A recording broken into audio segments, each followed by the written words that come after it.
तो welcome once again. Class 12 के बच्चे, आपका रिस्पांस उतना नहीं है भाई जितना 11th वालों का है, या तो आप तक वीडियो पहुंच नहीं रहा। लास्ट टाइम जो हमने किया था वो था इंटरनल रेजिस्टेंस ऑफ सेल, और साथ में हमने किया था कॉम्बिनेशन ऑफ सेल्स। तो आज हमारे अगले टॉपिक पे आते हैं। बोर्ड पे लिखा है किरचॉफ्स लॉज। किरचॉफ्स लॉज क्या है और क्यों पढ़ेंगे, तो पहले क्यों वाला आपको बता दें कि हम किरचॉफ्स लॉज क्यों पढ़ेंगे। देखिए, इससे पहले वाला लॉ हमारे पास ओम्स लॉ है। ओम्स लॉ की कहीं प्रॉब्लम्स है। पहले तो ओम्स लॉ फंडामेंटल नहीं होता, ये फंडामेंटल लॉ नहीं है।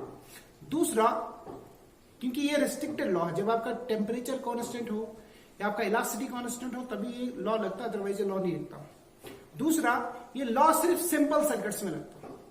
जैसे आपका सर्किट कॉम्प्लिकेटेड हो गया फिर यह लॉ नहीं चलता भाई, फिर आपको नए लॉज की जरूरत पड़ती है, और उन न्यू लॉज को हम किरचॉफ्स लॉज कहते हैं। न्यू मतलब नहीं आजकल ही आए हैं, न्यू मतलब ओम्स लॉ के रिस्पेक्ट में, क्योंकि जब कॉम्प्लिकेटेड सर्किट का आपके पास प्रॉब्लम आएगा तो ओम्स लॉ से तो होगा नहीं, आपको नए लॉ की जरूरत पड़ेगी। इस सेंस में नए लॉज। तो ये लॉज पढ़ने से पहले थोड़ा सा फिर सेल पे आते हैं। सेल या बैटरी, देखो भाई, हम लास्ट वाले वीडियोस में भी ज्यादा सेल के बारे में पढ़ते आए। आपका सेल क्या सोर्स होता कि आपका सेल लोड होता, मतलब आपकी जो बैटरी है क्या वो सोर्स है, क्या वो लोड है। प्रीवियस लेक्चर में भी था, आपकी बैटरी सोर्स भी हो सकती है और लोड भी हो सकती है। अगर आपकी बैटरी आपको एनर्जी दे रही है तो वो सोर्स है, अगर ले रही है तो वो लोड है। एग्जांपल से समझते हैं। आपका मोबाइल, अगर आपका मोबाइल आप उस पर काम कर रहे हैं, अपने चार्जिंग पे नहीं रखा है, उस वक्त मोबाइल की बैटरी आपका सोर्स, वही सोर्स की वजह से आपका जो सर्किट वो एक्टिव स्टेट में होता है आपके मोबाइल के अंदर। लेकिन अगर आप उसको चार्जिंग पे लगाते हैं उस वक्त उसी मोबाइल की बैटरी आपका लोड होता है, तो बैटरी आपका सोर्स भी होगा तो लोड भी होगा। तो ये बात तो क्लियर हो गई। इसको एक सर्किट से भी समझ सकते हैं, लोड कब होता है और सोर्स कब होता है। लेकिन ये लॉस करने के लिए मैं कुछ चीजें आपके साथ शेयर करना चाहता हूं। हमारे पास मैंने दो सेल बनाए, ठीक है। सेल का हम ये पोटेंशियल डिफरेंस लिखेंगे, पोटेंशियल डिफरेंस। और क्या करेंगे, ये पोटेंशियल डिफरेंस जो होगा, अगर आप इसको यहां प्लस, ये हायर पोटेंशियल है तो यहां 12 लिखेंगे, डेफिनेटली यहां फिर 0 होगा, पोटेंशियल डिफरेंस तभी 12 होगा। फिर यहां भी ऐसे 12 तो यहां 0। लेकिन मैं आपको कन्वेंशंस की बात बता रहा हूं। अगर ये आपका सेल है, ठीक है, और इसमें हमारा पाथ यहां से यहां, पाथ इधर से, ठीक है, हम खुद अपनी चॉइस से पाथ यहां से आ ले रहे हैं। ये आपका प्लस, ये आपका माइनस, ये बड़ा, ये छोटा, बड़ी डंडी छोटी डंडी। अगर ऊपर से नीचे आएंगे तो घटेंगे, घटे, ऊपर से नीचे आए तो घटे। और इधर क्या है, इधर मेरा पाथ में चेंज कर लेता हूं, ये माइनस, ये प्लस। इधर मेरा पाथ है प्लस से माइनस तो घटे, इधर मेरा पाथ है इधर से इधर माइनस से प्लस तो बढ़े। अगर घटे तो आपका ये जो पोटेंशियल होगा या पोटेंशियल डिफरेंस होगा, या मानो ईएमएफ है, इसको आप लेंगे घटे तो -12, ठीक। और अगर बढ़े तो इसको लेंगे +12। मुझे लगता है आपको याद रखना, यहां से यहां पाथ है, घटे, घटे तो माइनस, पाथ यहां से यहां है, बढ़े तो प्लस। सेम यहां पे आओ। अब हम सर्किट के अंदर एक रजिस्टर है 10 ओम, करंट चल रही है 2 एम्पियर, और आपको पता करंट हमेशा इस जगह आएगा प्लस, इस जगह आएगा माइनस। करंट हमेशा पॉजिटिव टू नेगेटिव चलती है। मैं कन्वेंशनल करंट की बात बता रहा हूं। यहां पे क्या हुआ, यहां पे क्या हुआ, हम देखो पाथ ए टू बी, घटे की बढ़े, प्लस से माइनस, हायर से लोअर, घटे, घटे तो यहां पे भी पोटेंशियल निकाल सकते हो। आपको पता पोटेंशियल होता है आई आर के बराबर। आई कितना है 2, ये 10 आ गया 20, और प्लस से माइनस घटे इसलिए माइनस। ठीक है, अब यहां पे देखो, यहां फिर प्लस, इधर को माइनस, और इस बार मेरा पाथ है बी टू ए, तो बी टू ए आते आते हमारा जो पोटेंशियल होगा वो होगा करंट इंटू रेजिस्टेंस, आएगा 30 वोल्ट। बढ़े कि घटे? माइनस से प्लस, मेरा पाथ माइनस से प्लस, तो बढ़े इसलिए प्लस। आगे क्या रखोगे? अब एक और चीज के लिए करते, फिर लॉ पे आते। वो क्या है कि अभी मैंने बताया आपका जो बैटरी है तो वो सोर्स भी हो सकता है और लोड भी हो सकता है। एग्जांपल लेते हैं, ये आपका एक बैटरी है, ये आपका बैटरी, ठीक है ना, एक बैटरी यहां लगा, ठीक है, बीच में कोई रेजिस्टर भी लगा सकते हैं। चलो भाई, ये बैटरी है, इसका पोटेंशियल मानो V1, इसका पोटेंशियल V2। ठीक, इस बैटरी में ये थोड़ी तगड़ी वाली बैटरी है, ये सनी देओल वाली खानदान से है तो थोड़ी तगड़ी है, ये बेचारी थोड़ी कमजोर है, तो करंट कौन बहाएगी सर्किट में? ये बड़ी वाली, ये करंट वाली। ठीक है, करंट हमेशा पॉजिटिव से नेगेटिव है, प्लस से माइनस, इधर से इधर करंट। अब देख लो, यहां से करंट निकल रही है, ये वाली बैटरी करंट आपको दे रही है और ये करंट लेगी, यानी कि यहां से अगर ये आपको एनर्जी दे रही करंट को फ्लो कराने की, ये बैटरी वो एनर्जी का कुछ हिस्सा खा जाएगी, तो ये खाने का काम कर रही, ये देने का काम कर रही। ये बैटरी क्या है? सोर्स। और ये बैटरी क्या है? ये बैटरी है लोड, यानी कि एनर्जी को कंज्यूम करेगी। ठीक है भाई, ये हम यूज करेंगे सर्किट्स में। अब आते हैं हमारे असल काम पे, किरचॉफ्स लॉस। ये दो तरह के होते हैं, एक लॉ कहलाता है जंक्शन लॉ, जंक्शन लॉ, ये दो तरह के, इसको किरचॉफ्स फर्स्ट लॉ भी कहते हैं और इसको जंक्शन लॉ कहते हैं, लेकिन हम इसको जंक्शन से ही समझें। जंक्शन के लिए आपको क्या करना पड़ेगा? दो चीज मेरी याद रखो। एक बकेट है, उसको हमने 3 पाइप से जोड़ के रखा, कनेक्ट करके रखा 3 पाइप से, और पानी का फ्लो कॉन्टिन्यूअस, और बकेट के अंदर जो पानी का लेवल है न बढ़ रहा न घट रहा। बकेट के साथ 3 पाइप जुड़ी हैं, बकेट में पानी का जो लेवल है न बढ़ रहा न घट रहा, और फ्लो जो है वाटर का वो कंटिन्यू। भाई ऐसा कब पॉसिबल है? अगर तीनों पाइप से पानी आ रहा है तो बकेट जो ओवरफ्लो हो जाएगी, अगर तीनों पाइप से पानी जा रहा है तो लेवल डाउन हो जाएगा। एक बात तो कंफर्म है, अगर लेवल नहीं बदल रहा है, पानी का अमाउंट फिक्स रह रहा है, अगर आपके पास 3 पाइप से, 2 पाइप से अगर पानी आ रहा है, डेफिनेटली 1 से जा रहा है। अगर जो 1 से जा रहा है उसमें भी खास बात होगी, जो जितना 2 से आ रहा है उतना 1 से जा रहा है, तभी तो बकेट के अंदर पानी का लेवल चेंज नहीं हुआ। बात समझ में?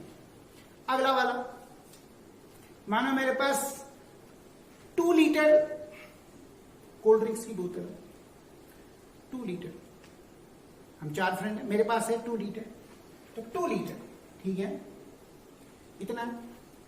अब हम क्या कर रहे हैं ना, उसको डिस्ट्रीब्यूट कर रहे हैं। चलो हाफ लीटर सभी ले रहे हैं। भाई 3 दोस्तों ने हाफ लीटर ली, मैं भी तो कंज्यूम करूंगा ना, मैं भी पार्टी का, उस फ्रेंड सर्कल का पार्टी, मुझको भी तो पीना है, बेशक मैंने लाई, खुद को नहीं पीऊं। तो क्या करें कि आधा लीटर मैंने लिया, आधा लीटर दूसरे दोस्त ने, आधा लीटर तीसरे ने, आधा लीटर चौथे ने। ये तो मैं खुद हूं, मेरे पास था ये, और ये मेरे बाकी दोस्त, ठीक है ना। अब होगा क्या, ये 2 लीटर तो जो हमने कंज्यूम किया उसके बराबर होगा, ठीक है, उसके बराबर होगा। इसका मतलब है अगर यहां से आप काउंट करोगे, ये भी आपको 2 लीटर ही आएगा, ठीक, यानी कि जितना हमारे पास था उतना हमने कंज्यूम किया, ठीक। अब अगर आप इसको ना एनर्जी मानते, मानो एनर्जी है 2 जूल, तो डिस्ट्रीब्यूट हो गई 4 में, तो 3 ने अपने पास ली, खुद भी मैंने यूज की, तो वो दोनों बराबर ही आना चाहिए, यानी पहले एनर्जी और बाद में एनर्जी सेम होनी चाहिए, ठीक। अब इसको ऐसा समझ सकते हो, मेरे पास टोटल एनर्जी थी -2 जूल, 2 जूल टोटल एनर्जी, उसको आप ईएमएफ समझ लो, ईएमएफ। और फिर मैं खुद कंज्यूम करूंगा मेरा इंटरनल रेजिस्टेंस, और मुझ में जो फ्लो होगा ये जो मैं यूज कर रहा हूं, और बाहर से दूसरा वाला सबको बराबर मिल रहा है, ये R1, R2, R3। अब देखोगे ईएमएफ जो होगा, थोड़ा पोटेंशियल में यूज करूंगा, अगर आप सब जोड़ोगे तो ये पहले का टोटल ईएमएफ और जो टोटल पोटेंशियल डिफरेंस आएगा circuit including the internal resistance मिला के टोटल आएगा, वो हमेशा बराबर आएगा। तो ये दो छोटी छोटी दो कहानियां थी जो हम लॉ में यूज करते हैं, ठीक है।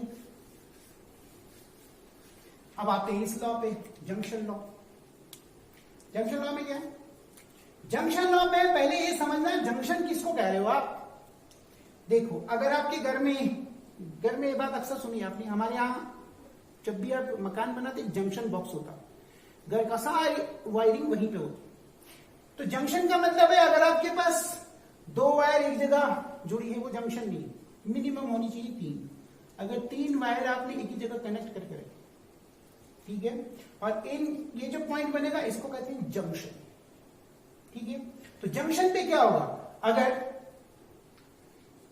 अगर इस जंक्शन पे 3 वायर है, जंक्शन पॉइंट, अगर यहां तीनों जगह से करंट आ रही है, अभी मैंने एग्जांपल बताई, अगर यहां से भी करंट आई, यहां से भी करंट आई, यहां से भी करंट आई, ये पॉइंट में ना शॉर्ट सर्किट हो जाएगा, खत्म, ये पॉइंट उड़ जाएगा, ठीक है।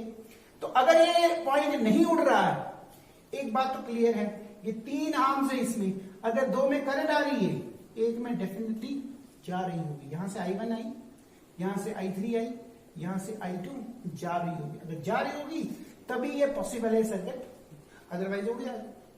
इसका मतलब है जंक्शन पॉइंट पे, लॉ बताता जंक्शन पॉइंट पे आने वाली करंट और जाने वाली करंट हमेशा बराबर होती है। और junction point, current arriving at the junction is always equal to the current leaving at the junction. अगर ऐसा नहीं होगा तो ये पॉइंट जंक्शन पॉइंट आपका नहीं रहना। अब क्या है कि आने वाली करंट, कन्वेंशन लेते हैं, आने वाली करंट को हम पॉजिटिव मानते हैं, जाने वाली करंट को हम नेगेटिव मानते हैं। इसका मतलब है आने वाली करंट है I1, आने वाली, I2 जाने वाली -2, और I3 आने वाली। सम टोटल कितना होगा? 0। अभी मैंने पानी वाला एग्जांपल ही बताया, लेवल ना बढ़ रहा ना घट रहा, ठीक है। तो फ्लो जो है, फ्लो का नेट जो है वो 0 है, यानी जितनी करंट आ रही है उतनी जा रही है, तो नेट तो 0। आप इसको ऐसे कह सकते हैं, आप जंक्शन लॉ क्या है, ये total current arriving at the junction is always equal to the total current leaving the junction.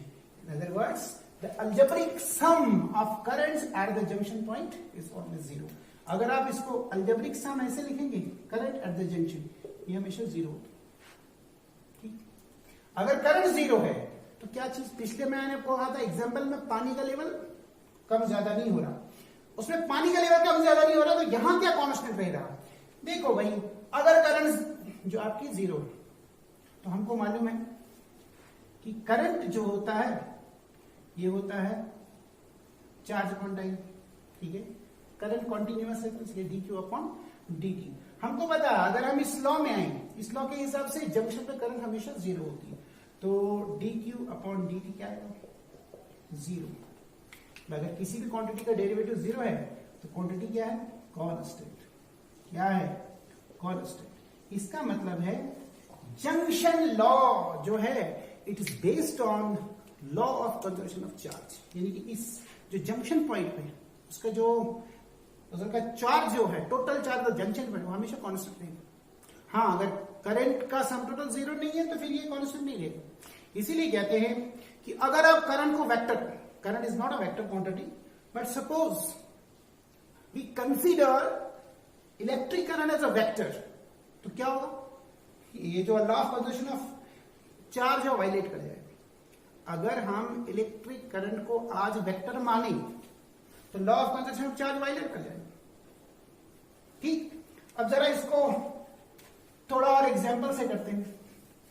आपका जंक्शन लॉ, जंक्शन लॉ में क्या है, देखो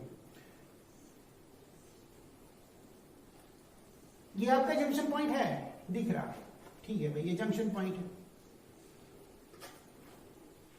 इधर जंक्शन पॉइंट है, ये जंक्शन पॉइंट है, ये तो नहीं, इसको नोड कहते हैं वैसे, इस वाले पॉइंट को, इसको जंक्शन कहते हैं। आगे चला गया तो ये जंक्शन हो गया। तो इसके बाद मान लो इधर है, ठीक, और मैं बता रहा हूं आपको कि ये 2 एम्पियर, ये 3 एम्पियर, ये 4 एम्पियर, ये 2 एम्पियर, ये 1 एम्पियर, ये 1 एम्पियर, 1 एम्पियर, और ये वाला है 3 एम्पियर। ये लास्ट में मेरे को नहीं मालूम, ये मुझको नहीं पता, तो पता कर लीजिए जंक्शन लॉस, ठीक है। लॉ लगाते हैं, ये पहला जंक्शन आता, current arriving at the junction, जब अराइव कर रही है तो ऐड हो जाती है। 2 और 3 का सम कितना है, 5, बाई स्केलर है, सिंपल ऐड हो जाएगा, 5 एम्पियर। इधर आओ, ये जंक्शन पॉइंट, इधर से 5 आ रही है, तो इधर से क्या बताओ, देखो इधर से आ रही है 4, इधर से इस जंक्शन पॉइंट 4 आ रही है, 2 जा रही है, आने वाली प्लस जाने वाली माइनस, 4 - 2 आएगा 2 एम्पियर। अब इधर से आया 5, इधर से आया 2, ये जंक्शन पे दोनों अराइव कर रही हैं, ऐड हो जाएंगी 7 एम्पियर, सही है। अच्छा भाई, इससे इस जंक्शन पॉइंट पे एक चली गई 1 एम्पियर, इधर कितनी रही 6 एम्पियर, इधर से कितनी आई 3 एम्पियर, फाइनली आपका आएगा 9 एम्पियर। इस आर्म से जो करंट जारी है वो 9 एम्पियर। यहां पर हमने जंक्शन लॉ लगा। अब कहीं जगह आगे जगह सर्किट और भी टिपिकल हो जाएगी जहां आप जंक्शन लॉ से ही काम करेंगे। अब जंक्शन लॉ को और या किरचॉफ को फर्स्ट लॉ को और थोड़ा समराइज करते हैं। ये लॉ, जंक्शन लॉ, ये बेस्ड होता है law of conservation of charge, वो मैंने समझा दिया। ये लॉ क्या बताता है कि जंक्शन पॉइंट पे जितनी करंट अराइव करती है उतनी ही लीव करती है, इसलिए इलेक्ट्रिक करंट का जो अलजेब्रिक सम होता है वो हमेशा 0 होता है। Algebraic sum of the current at the junction point is always 0। तो बेस्ड है law of conservation of charge पे, वो रीजन मैंने आपको बता दिया। और कुछ एग्जाम्पल से भी आपको जंक्शन बना के भी कुछ जो मुझको लगता है आपको वो बात समझ में आएगी। तो ये था आपका जंक्शन लॉ। अब आते हैं सेकंड लॉ पे।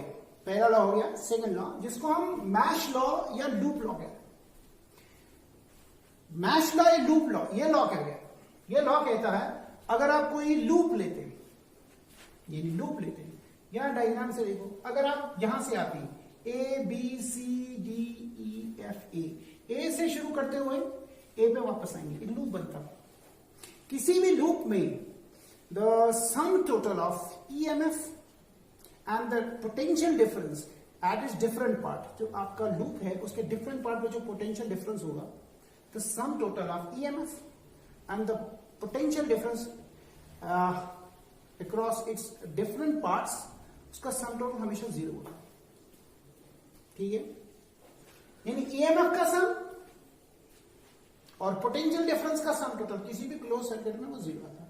अब सिंपल ऐसे भी कह सकते हैं कि पोटेंशियल डिफरेंस जो आपके क्लोज सर्किट में डिफरेंट पार्ट्स में पोटेंशियल है उनका सम टोटल 0 आ जाएगा। अभी मैंने आपको एग्जांपल बताई थी कि मेरे पास 2 litre cold drinks, 2 litre plus है मेरे पास।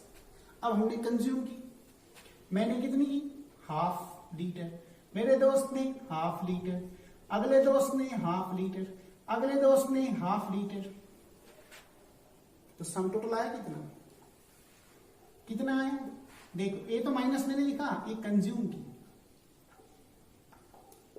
थी, प्लस कंज्यूम की तो माइनस, तो 4 time ½ is 2, 2 - 2 is equal to 0। वही बता रहा हूं क्या है कि आपकी बैटरी, उसके पास EMF, ठीक है भाई, EMF है। अब वही EMF का तो इस्तेमाल होता है करंट बनाने में। मान लो एक्सटर्नल सर्किट से करंट बनाई उसने, EMF है 2, सर्किट के अंदर 3 रजिस्टर लगे बराबर बराबर, ठीक है, ईएमएफ है 2। तो उस बैटरी ने बनाई करंट, तो करंट किसी रेजिस्टर से चलेगी बराबर बराबर, सेम ओम उनका सेम, मतलब मानो 2 ओम 2 ओम 2 ओम, ठीक है, वहां से करंट बहेगी, बनाएगा कौन? बैटरी। और अगर मैं देखूं मेरे पास बैटरी का ईएमएफ है, मान लो बैटरी का, वैसे ले लेते हैं, बैटरी का ईएमएफ है 2 वोल्ट, और पहले रेजिस्टेंस में हाफ जो है current into resistance, half volt वहां यूज हुआ, यानी पोटेंशियल ड्रॉप हुआ वहां से पहले रेजिस्टर में, दूसरे में भी हाफ ड्रॉप हुआ, तीसरे में भी हाफ ड्रॉप हुआ, ठीक। ये था बैटरी के पास प्लस, ये तो ड्रॉप हो गया माइनस माइनस माइनस, क्या जीरो हुआ? नहीं, ये तो जीरो नहीं, ये तो 1.5 है, ये तो 2 है, जीरो कहां आ रहा? बट बैटरी खुद भी तो खाएगी, क्योंकि करंट को बैटरी से भी बहना पड़ता, तो करंट का खुद का भी रेजिस्टेंस है, वहां से भी बहेगा, मानो हाफ वहां। अब देखो बैटरी का पोटेंशियल हाफ था, ड्रॉप हुआ, बैटरी का पोटेंशियल 2 था, ड्रॉप हुआ 2, नेट जीरो है, डेफिनेटली नेट जीरो है, ठीक है। तो वो कोल्ड ड्रिंक वाला एग्जांपल आप यहां इसको फिट कर सकते हो, ठीक। अब ये मुझको लगता है लॉ आपके समझ में आया, किसी भी क्लोज सर्किट में पोटेंशियल डिफरेंस का सम टोटल हमेशा जीरो होता है। अब आपको कभी अपनी ईएमएफ बता दी, ईएमएफ भी आप कर सकते हैं, अगर आप इंटरनल रेजिस्टेंस को इंक्लूड नहीं करेंगे, उसको उसी में जोड़ेंगे, तो ईएमएफ का सम टोटल और एक्सटर्नल जो पार्ट में पोटेंशियल डिफरेंस का सम टोटल जीरो आएगा। अब कुछ लोग पूछेंगे क्लोज सर्किट में जीरो क्यों आया? एक तो मैंने एग्जांपल से समझाया, दूसरा कि जब करंट बहती है, चार्ज में कौन सी फोर्स इन्वॉल्व होती है? चार्ज में इलेक्ट्रोस्टैटिक फोर्स इन्वॉल्व होती है, और इलेक्ट्रोस्टैटिक फोर्स का नेचर कंजर्वेटिव होता है, और कंजर्वेटिव फोर्स से किया हुआ work done over the close path हमेशा जीरो हो जाता है। तो ये आप एज अ लाइन याद रख सकते हैं। अब क्या है, ये लॉ को, मैश लॉ को, ये लूप लॉ को ना इस आपके मैश या लूप से समझते हैं।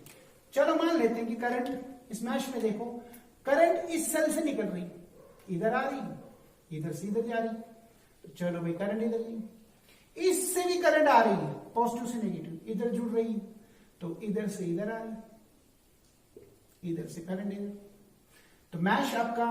अब क्या है कि यहां पे प्लस माइनस, और हमको पता करंट हमेशा हायर पोटेंशियल से लेवल चलती है, तो इधर लेते हैं प्लस, इधर लेते हैं माइनस, इधर से आते हैं, इधर आएगा प्लस, इधर आएगा माइनस, इसमें इधर करंट यहां से आई, इधर प्लस, इधर माइनस। तो जब हम मैश को सॉल्व करेंगे तो आपको इसके लिए साइन कन्वेंशन यूज करनी पड़ेगी, जो अभी मैंने आपको बताया था बैटरी में। तो दोबारा बता देते हैं, समझिए। दो साइन कन्वेंशन है कि पोटेंशियल और करंट और रेजिस्टेंस, ये पोटेंशियल डिफरेंस आएगा, इधर निकालते हैं, तो पोटेंशियल डिफरेंस का साइन कन्वेंशन कैसे आप यूज करेंगे? इन करंट्स को पहले नाम दे, यहां से करंट आई मानो I1, यहां से आई I2, यहां देखो ये जंक्शन पॉइंट, दोनों करंट ऐड हो जाएंगी, यहां से लिखेंगे I3, यहां से करंट जाएगी I1 और यहां से करंट जाएगी I2, ठीक, करंट के हमने नाम दिए। अब जरा साइन कन्वेंशन से हम इस साइन कन्वेंशन इस पे यूज करते हैं और कैसे हम मैश लॉ लगाते हैं। बहुत सिंपल है, पहले आप मैश लेंगे, इन अ मैश डायग्राम में देखो कौन सा mash, A B C D E F A, देख रहे हो मैश बाहर वाला, इधर से होते हुए जहां से चले थे लौट के वहीं आएंगे। इस पे लगाना किरचॉफ का सेकंड लॉ लगाना बहुत आसान, कोई कंफ्यूजन नहीं, बस आपको देखना कहां हम जो कन्वेंशन बताई थी पहले शुरुआत में, वो अगर आप प्रॉपर्ली यूज करते हैं। चलते हैं भाई, ए से बी ना आपका रजिस्टर ना आपका सेल है, बी से सी ना रजिस्टर है ना सेल है, सी से डी आते आते पहला सेल आता हमारा E2, पहले प्लस फिर माइनस, बोलो घटे कि बढ़े, ऊपर से नीचे आए तो घटे तो माइनस, इसलिए सबसे पहले आएगा E2 माइनस में। अब इधर आओ, ये क्या है माइनस, ये क्या है प्लस, माइनस से प्लस, माइनस से प्लस बढ़ेगा घटे, बढ़े, माइनस से प्लस बढ़े, इसका मतलब है वहां पे होगा प्लस, किस किस का, I2 R2 प्लस हो गया, यहां से करंट बह रही है I2, रेजिस्टेंस से R2। अब आ जाते हैं D से E, कुछ भी नहीं है, E से F और भी नहीं है, F से A, पहले रेजिस्टर आता है, यहां देखो पहले प्लस फिर माइनस, बढ़ेगा घटे, पहले प्लस फिर माइनस, घटे, घटे इसलिए माइनस में, I1 R1, ठीक। अब बचा लास्ट वाला सेल, यहां देखो पहले माइनस फिर प्लस, बढ़े या घटे, बढ़े, इधर से इधर आ रहे हैं तो बढ़े, बढ़े तो प्लस, तो इसलिए plus E1 is equal to 0। तो आप चाहो तो इसको ऐसे भी लिख सकते हैं, आप उसको शिफ्ट कर सकते हैं E1 E2 को, तो वैसे जरूरत भी नहीं है, सॉल्व कर लेंगे। ये तो आपका इस मैश में था, अगले मैश में देखते हैं। अब इन अ मैश, कौन सा, A B E F A, छोटा वाला लिया, चलते हैं भाई कहां से, A से भी कुछ नहीं है, B से E है, रजिस्टर है। अब देखो इसमें करंट भी बह रही है, पहले प्लस फिर माइनस, बढ़ेगा घटे, घटे, घटे इसलिए माइनस, माइनस I3 R3। अब E से F आओ, कुछ भी नहीं है, F से A आओ, पहले R1 आएगा, करंट चल रही है I1, बढ़ेगा घटे, घटे, प्लस माइनस, घटे, माइनस I1 R1।